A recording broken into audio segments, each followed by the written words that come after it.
My name is Patricia, and the book that was chosen for me is Elfquest. This is a series I had once read as a kid. It is written by Wendy and Richard Pinney, and the colors are by Sunny Straight, and the letters are by Nate Piekos of Blambot. The publishing company is Dark Horse Books. The original series in 1980, however, was a Marvel comic. And then this particular book is about 136 pages. When this series started, it started out with this elf right here. This is Cutter. He was to protect his elfin clan. He is the chief of an elfin clan, and he was to protect his clan. When his village was destroyed, he had to protect his clan from the humans, basically hide them throughout the world from the humans, so that way his elfin clan can live on. He is a wolf rider's chief. However, there are several different types of elves throughout this book. This is a compilation of books in this series. This one is volume 2, so therefore this is the second half of the series. The first half of the series was done back in the 1980s, or the original series was done back in the 1980s, and being a compilation of the 1970s black and whites. So it did turn out to be in color, but done for the black and whites that was originally written in the 1970s. This one, however, is a story about Cutter's son, Sunstream, coming into his powers to save and search for the elfin clans that are scattered throughout the world, fighting their battles against the trolls and the humans. And the first act basically starts on page 1, and this just talks about the elves' battles with the humans until Sunstream is chosen by the prophecies to basically do a mind meld, or telepathic power, sort of similar to X-Men, and the way that Professor Xavier does the telepathy or uses Cerebro to find the other mutants. But that's similar to what Sunstream has to do to find the other elfin clans throughout the world, and he has to bring them together in order to save the entire elfin race against the humans and the trolls. And he goes on to basically do that. And he tries to remember that his father is the chief, and he doesn't want to overstep his grounds, and he feels like it's his father's duty to bring the elves together. But he was the one that was chosen by the High Priestess and the High Council to find the elves that are all over. And and that runs till about page 40, when he is instructed by his father to bring forth his powers to find the elves that are scattered. So he does just that.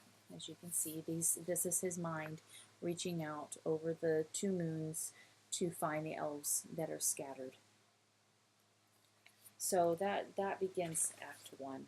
Act 2 starts when the humans realize that their battle is much bigger than what they anticipated. And that starts about page 41.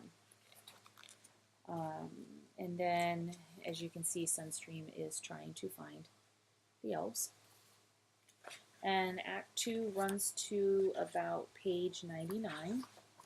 And that is about, let me show you page 99 here. Page 99 is about when Chieftain, or Chief Cutter, feels like he is 2 different people. And basically he explains to the High Priestess in Act 3 about, shedding his skin so other elves can use it. And he realizes he's already done that once as Tam. And so Tam and Cutter come together as the clans fight the humans for peace. And his clan is worried about him as he goes on, and he says, it's mine, it's all mine, mine alone. until he just completely loses everything. He loses his mind and becomes basically a wildling, um, and runs away from his clan.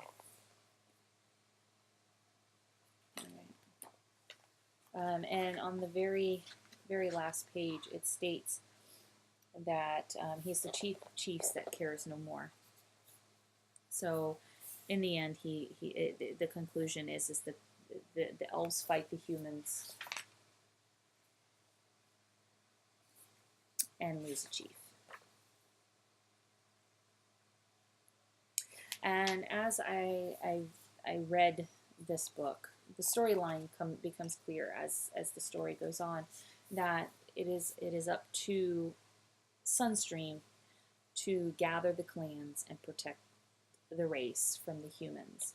And the prophecy says that because the prophecy knows that Cutter is going to eventually leave the clan, and it's not up to Cutter to save the elves.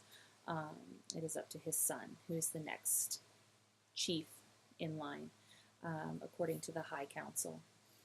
The story arcs, they are pretty easy to follow, especially the two that I have seen the most of, and that's for Sunstream. Sunstream, you can tell that he's very wary at the very beginning of the book about becoming the High Council's idea of a savior. He says he can't do it without his father. He feels like it's his father's right to protect the clan. But unfortunately, it is up to him. And he grows and grows in his powers until his father finally tells him it's time to save the clan. And he does. And then the other story arc is that of Shen, which is this young girl, or at least one that I could catch hold of. It doesn't follow all the way through the story, but it does a little bit. She is one that loves nature and loves life. And she talks about in this panel right here about how wonderful it is to bring life into the world.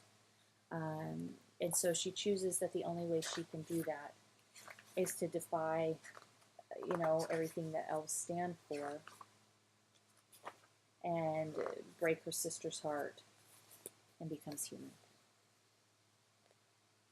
So basically, she holds true to herself to become a human. The transitions, I really haven't been able to find any much of them, even as I read the book. It just kind of, just the story flows along. The transitions are not easy to find. Me as a reader, it was hard for me to find them. So I think for somebody who, like me, who's pretty new at the whole graphic novel thing, the transitions are going to be a bit hard to find.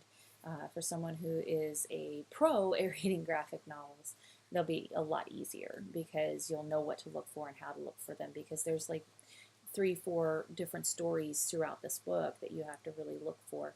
And one of them obviously is the story of Shen, another one of Sunstream, and then another one of Cutter and his quest to be true to himself as well. So the transitions are going to be pretty hard to find unless you know exactly what you're looking for. The character arcs were fabulous. A lot of them were pretty clear, especially that of Shen and Sunstream, as I discussed earlier about Shen becoming human and following what she believed in and what she had a passion for, which was bringing life into the world. Cutter had a challenge as well, and he overcame that by speaking with the High Priestess and really shedding what he thought was himself, and was a little more true to being wild, and that's why he's called a wolf rider, because wolf riders are wild. Sunstream broke out of his shell in order to save the Elfin clan as well. So those character arcs were pretty easy to find and pretty easy to follow. And then the directional flow, as I'm sitting here looking at the book, and even the few times that I have read it, the directional flow is pretty easy. A lot of it is a one-panel page, such as this one, but you can tell, who started talking first, where that followed next, and then, the conversations flowed from one person to the next. So it was pretty easy to follow, even for a novice graphic novel reader like myself. Now on a 2 or more panel page, again, a lot easier to follow. Just kind of got to follow the conversation, which is pretty clear and pretty straightforward. This is not like most graphic novels where it's completely graphic and there's going to be a lot of guts and gore. This is more of a fantasy and something that's a little softer for someone like me to follow. Like I said, transitions are a little harder to find unless you're more of a pro at it.